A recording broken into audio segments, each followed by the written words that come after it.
dividend digester. Save some of his paycheck just like all his ancestors. Him looking for high yields, that's never the case. He's seeking 6% return. Slow and steady wins the race. We pay our debts in our currency that might be unfurled if it's no longer the reserve currency of the world. Confidence in the dollar is permanent. Just ask any scholar.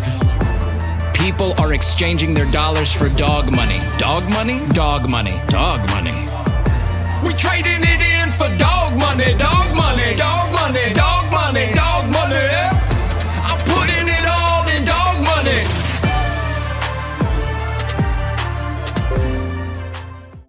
Yes, indeed. Some people are putting all of their money into dog money. Welcome to Satoshi's Bitcoin Chart Show. This is the Bitcoin forecast, the strength of the system, the health of the network, where we find out what's up with what is going down. Today's date is Thursday, the 19th of August, 2021. Let's big on and jump straight into these figures. Rock and roll, my favorite part of the day. My coffee with me. Check it out. Corecoin's going down as well. So starting from left to right, we've got Corecoin BTC SegWit protocol, centrally owned and controlled by Blockstream.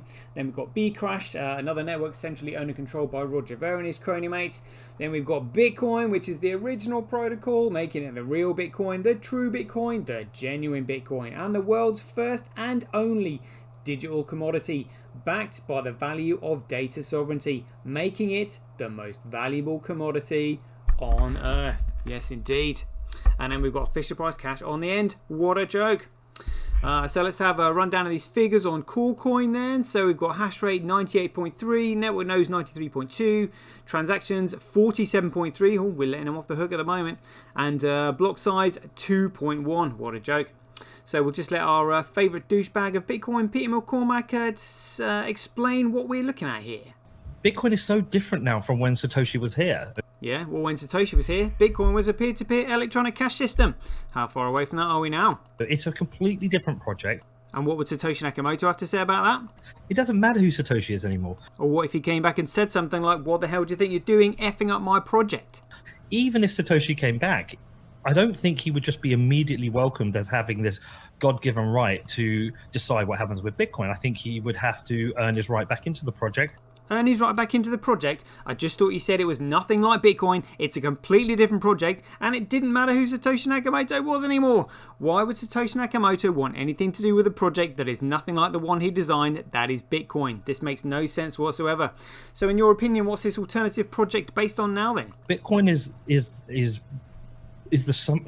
built based on consensus now. Consensus? Do you understand proof of work? Do you know the significance of a chain of signatures? Did you know that Blockstream segregated those signatures on the 24th of August 2017, which segregated the signatures on the chain, which meant they were accountable to nobody, which brought BTC under their centralized control, which changed BTC from a commodity to a security and crashed its fundamental value to zero? You absolute plonker. Let's have that one more time. The project Bitcoin is built based on consensus now.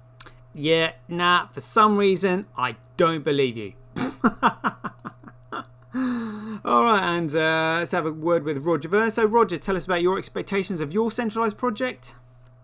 And we're going to really spread Bitcoin Crash across the entire country here in Antigua. Yeah, good luck with that, mate. And what do you say to all those multinational corporations that do billions, if not trillions of dollars of global trade on an annual basis that say they need a regulatory compliant monetary system in order to do so? The ones that say that the blockchains all need to be legally compliant about everything all the time, just go use your Visa card. Yeah, because that's going to work. And then we've got Bitcoin. So before we look at the figures on Bitcoin, we'll just have a quick word with Kragoshi Nakamoto, the creator of Bitcoin himself, and asking what he wants from, what he expects from his own creation. So Craig, what do you want from Bitcoin? I want Bitcoin not to go up to 10,000 or 100,000. I want it to be worth millions per Bitcoin. And when you strip everything away down to the bare bones, is that it? That's it. And that's what we spend money for. Very simple. Loving that. Well, let me help out and I'll stick my foot right in. So we've got hash rate 0.33%, network nodes 1.47%, transactions 37.2, and block size 96.8. So transactions and block size being utility, 37% of the global transactions on the network and 96% of the overall data flowing through the chain, all being processed by 0.33% of the hash rate. It just goes to show you what an amazing and a brilliant system and how efficient Bitcoin really is. It is absolutely amazing. And let me tell you what's laughable about these figures. Bitcoin mining operations compete to process data transactions on chain. No transactions, no use. No use, no value. No value, no money. The most valuable chain is the chain with the most utility on it. BTCs are utter clowns. And utility is transactions and data size. That is it. Can you see what's going to happen? Oh yeah. Alright, and let's have a look at these block sizes. But before we do that, we'll have a quick chat with our main man, Michael Saylor, who never fails to perk me up in the mornings with his enthusiasm. So, Michael, what do you say to people like Peter McCormack who think that Bitcoin should be changed and tampered with and just messed around with? I like Bitcoin the way it is. Oh, well, so do we, Michael. So do we. But we really love Bitcoin. How do you compete with that? In fact, I love Bitcoin the way it is. All right, mate, calm down, calm down. Well, you can't just leave it there. You're going to have to explain yourself. Tell us, what is it about Bitcoin that you love so much? The way it's currently constructed, it is possible to put all $250 trillion of monetary energy. Whoa, $250 trillion of monetary energy. Where's that going to go? In big blocks of encrypted energy on the blockchain. They do sound like big blocks. What sort of numbers are we talking about? Maybe the Bitcoin will be $1 million. You can probably calculate $10 million of Bitcoin or something. Whoa, $10 million per Bitcoin or something. I mean, how's it going to fit and where's it going to go? Big blocks, $100 million chunks on the blockchain. Is that right? Well, let's have a look at these big blocks on the blockchain just for you then, shall we then, Michael? Starting from the top, look at that. 293 megabytes. 51170 28 41 220 23 224 276 525 48 12 271 30 21 1478 and 1. God, absolutely huge blocks coming through. Absolutely phenomenal. And Hathor or Fisher Price Cash, yep, still struggling to get all of their blocks over a kilobyte. What a joke. And Bcrash, how many blocks over a megabyte? 1, 2, 3, 4. 4? Is that it? 4. Oh dear. And Corecoin, how many blocks do they have over a megabyte? 1, 2, 3, 4, 5, 6, 7, 8, 9, 10, 11, 12, 13, 14. Is that it? Dear oh dear, what a joke. And they're 1 megabyte, just 1. And over on Bitcoin, we've got 1 block that is just 525. Oh dear, which is more than their entire column. Absolutely hilarious. Hilarious. Good grief. Good grief. That's Bitcoin for you, baby. Or ladies and gentlemen, absolutely amazing. I love it. I love it. So let's go on to hash rate. Hash rate follows price, follows value, follows utility, follows creativity, initiative, and intelligence. If you are intelligent and you apply creativity and initiative, you can make something useful. When something is useful, it can then create value. When it creates value, it can then develop a price. When it develops a price, it can then be measured against the cost of other goods and services and used as a medium of exchange. Boom. Next. Proof of work by network. Corecoin, Bcrash, Fisher Price Cash will fall into their own footprint because that's what Ponzi schemes do when they crash overnight. Bcrash Bitcoin hash rate, who cares? Bcrash Bitcoin proof of work, who cares? It is currently 2,365 times cheaper to transact on Bitcoin than any of these alternative protocols, shitcoins if you will. And it's currently 3.8% more profitable to mine on the genuine Bitcoin. Is that due to block reward going up? What's all that about? Let's have a look at that when we get down there. So daily average Bitcoin block size by network. Bitcoin absolutely smashing it. And daily Bitcoin transactions by network, gaining back on there. We are going to start winning again. Transactions per block by network, yes, we are going to start winning again. Fees in the block USD, obviously, dollar worshipping there, but look at that, we're gaining. And fees, Satoshis, absolutely smashing it, absolutely smashing that. And daily Bitcoin fees to block reward ratio, again, you're winning, amazing. And look at this, daily accumulated Bitcoin blockchain growth by network. It is almost parabolic. This is absolutely crazy. So while we're looking at this, we'll just have a quick word with Craig Ocean-Nakamoto again to tell us what we can expect in the future from Bitcoin. We've tested up to 380 gigabyte blocks. We've tested 1 million transactions a second and transaction sizes up to 20 megabytes. Super complex scripts, basically ones that can run operating systems. That's all of global commerce times about 50. On top of that, we can have complex scripts. On top of that, we can scale each of those transactions 1,000 times, which effectively means about 1 billion transactions per second, which means we can then have all derivatives, all complex trades. That means high frequency trading. It means everything that happens globally. Absolutely amazing. Amazing. So let's get into the politics then. So we've got global hash rate 7 days, global hash rate 24 hours should match Corecoin. Yeah, Corecoin, yeah, because that's got 98% of the hash rate anyway, because it's got the dollar price to sustain it. Bcrash, these boys here have got absolutely no excuse whatsoever. I mean, they're mining a completely, fundamentally flawed, utterly worthless protocol, a complete waste of time, money, and energy. Hilarious. And then we've got genuine Bitcoin here. Look at this. Tau is 46%, SV Pool 20%.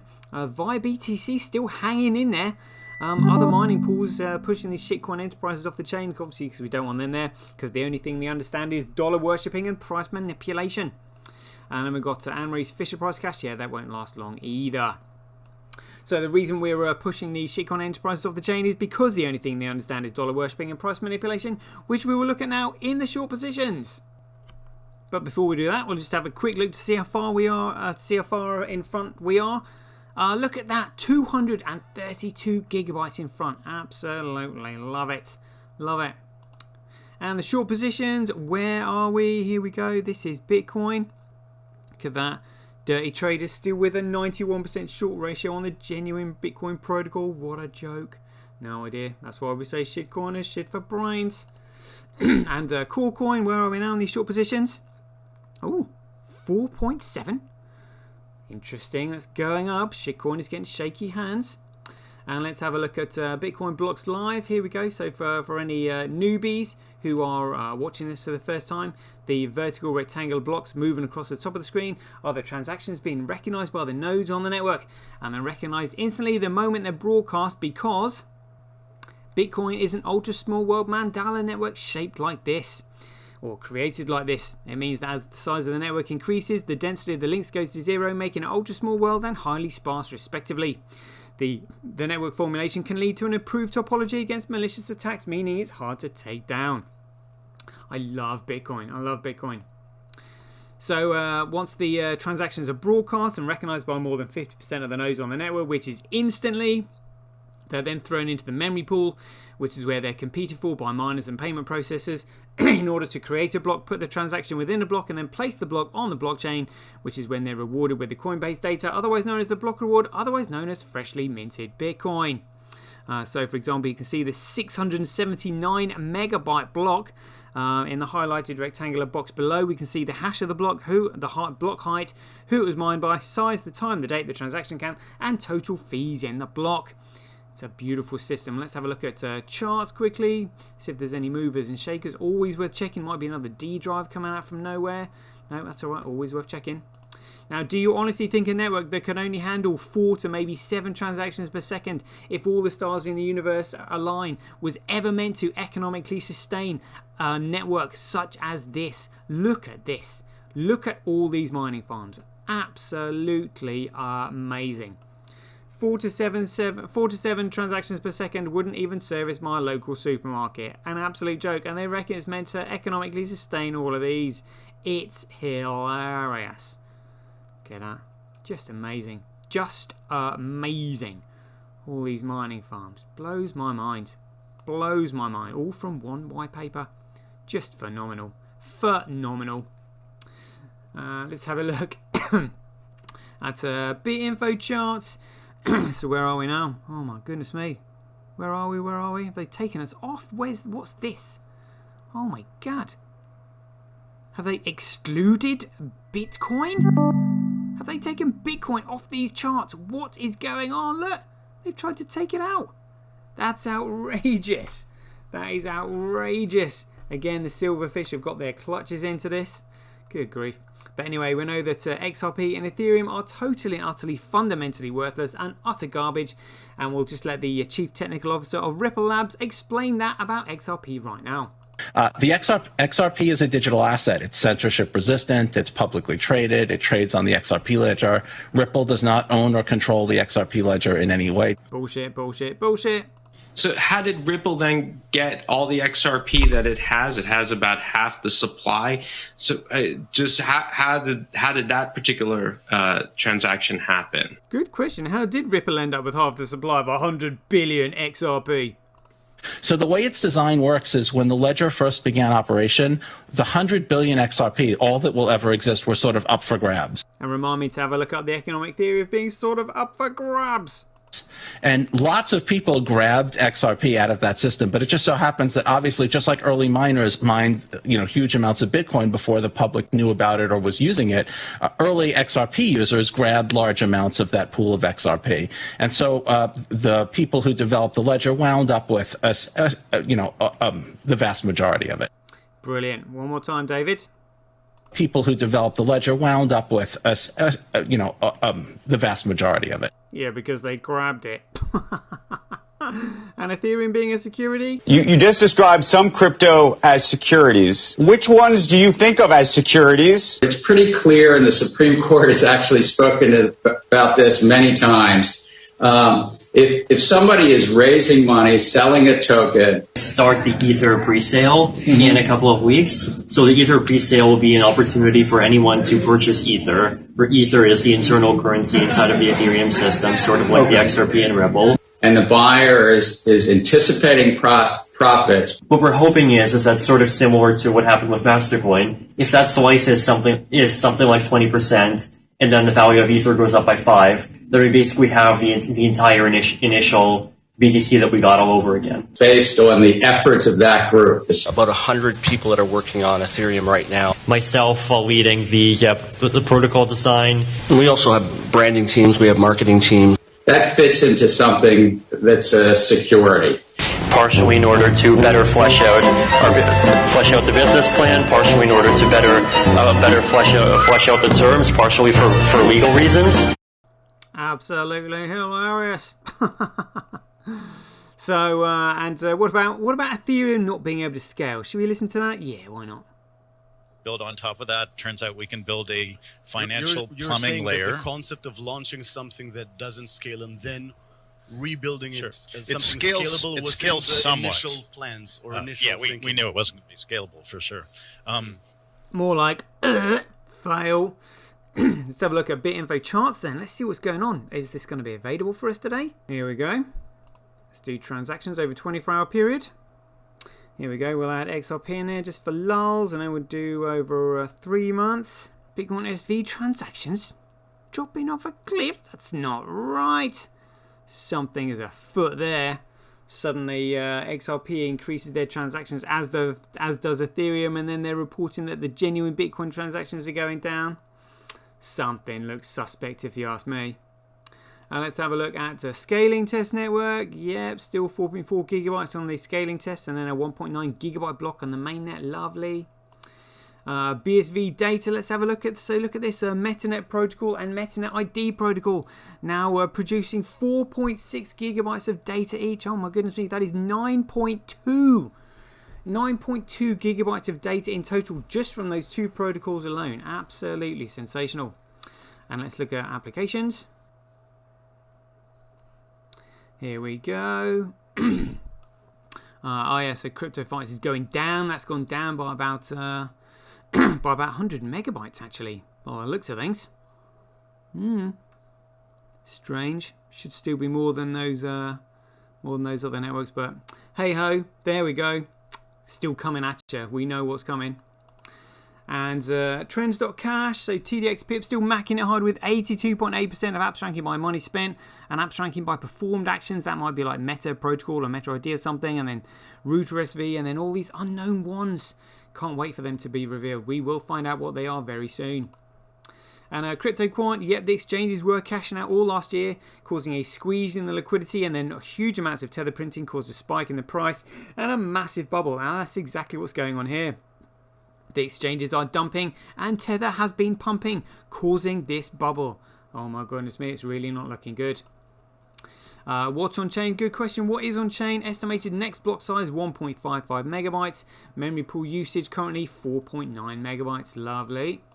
Let's have a look at Johu's memory pool. This is a memory pool. This is what a memory pool is meant to look like. Data comes in, then it gets cleared. Data comes in, then it gets cleared. What it's not meant to look like is Corecoin BTC that has had replaced by fee implemented and child pays for parent and all sorts of other shenanigans like the restricted 1 megabyte block size and Lightning Network so that miners can't even get paid. Absolutely hilarious.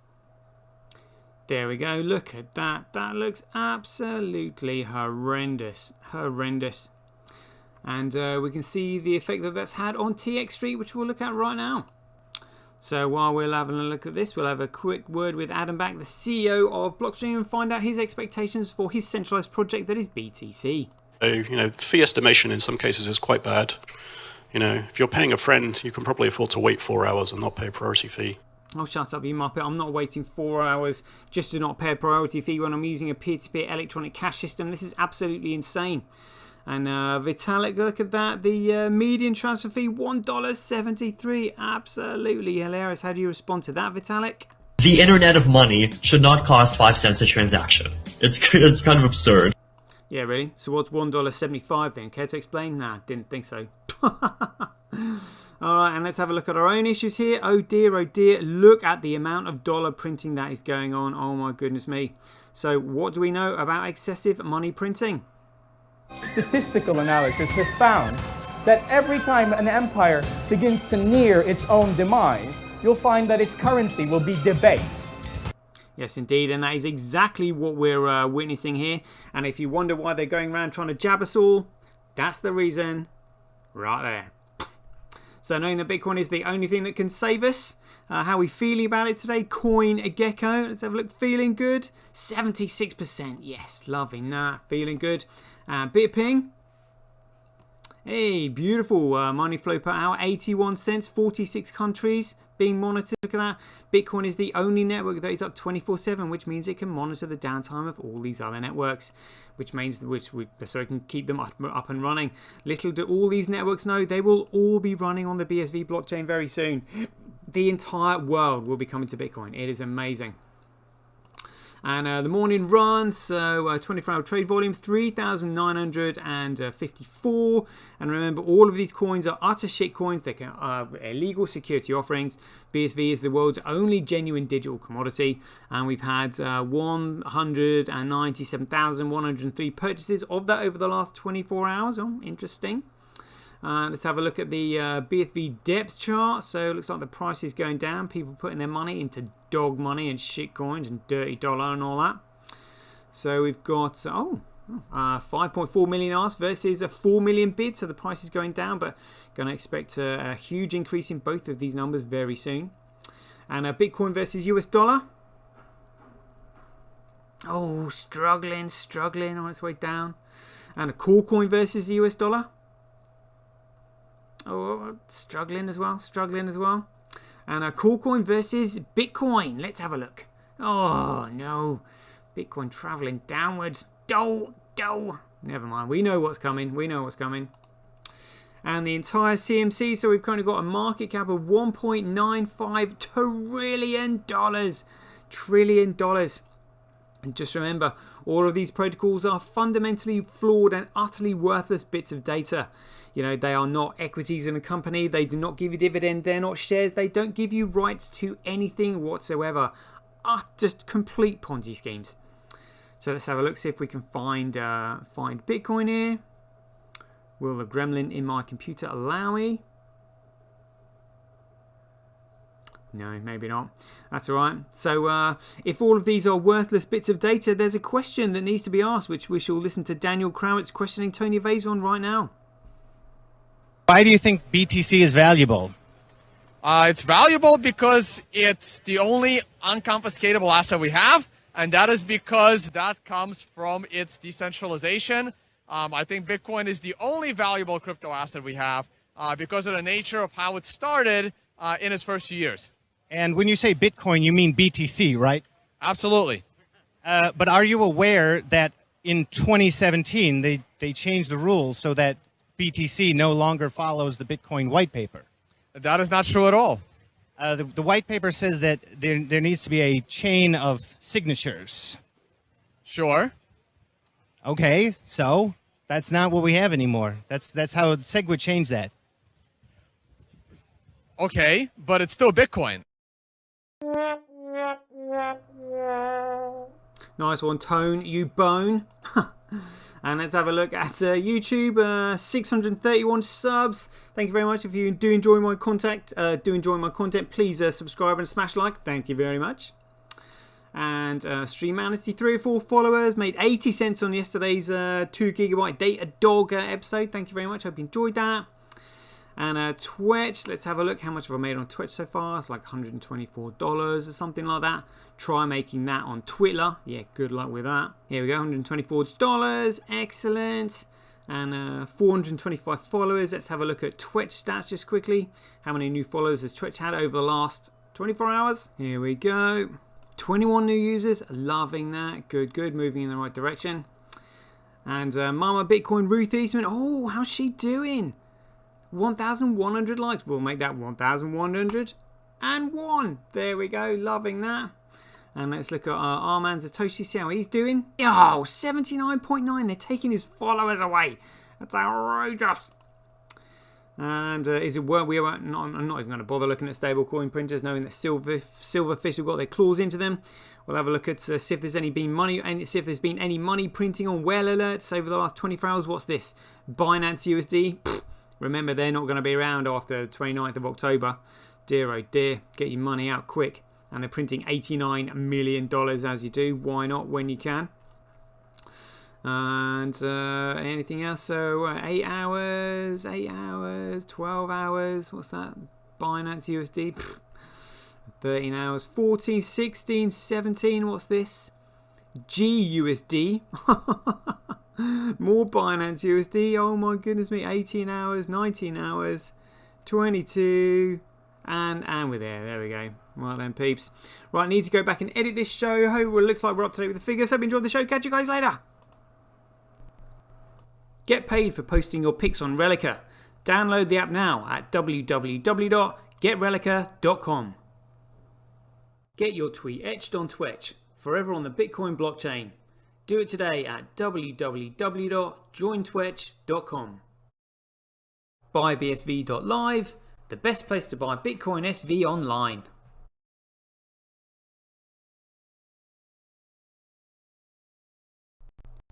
Support independent content creators on micropayment platforms such as Streamanity, Twitch and Relica.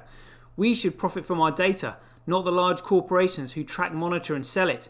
If you enjoy the Bitcoin content that I produce, please support me by heading over to www.satoshi.tv, where you can keep up to date with all the latest news, gossip and content as it's created. Thanks very much. To get started in Bitcoin, go to freebsv.com, where you can claim your free Bitcoin. Then head over to Twitter and follow @IamSatoshi, where you can take part in his very generous and world famous free giveaways. The future of advertising meets the power of Bitcoin at Tonic Pow. Get paid for posting advertising campaigns to your social media profiles. Go to www.tonicpowads.com.